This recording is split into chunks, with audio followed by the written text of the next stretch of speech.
waxee nu wolofam kenn yoru ko Baye Cheikh Tall Gallo moo ko daan toggal nee na ma daana xëy wax di wax olof suba ba ngoon kenn du xam ne muy wax te boo ko déggee di nga xam ne olof lay wax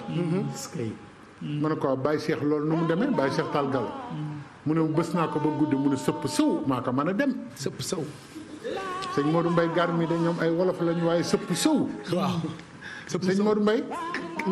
bilaay tey laa ko mos a dégg. waaw sëpp sëw waaw sëpp sëw maa ko mën a dem maa ko mën a dem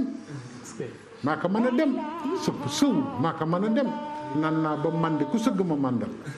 nan naa ba mandi ku sëgg ma màndal la nee na daal di def ni nag di def daal ne ba ca kaw ne kër gi yëpp di riir waaw daana xëy ne belle su ma ràññee su ma bellee ràññee daal def ni loxo bi ci dënn nit ñi ne lu muy wax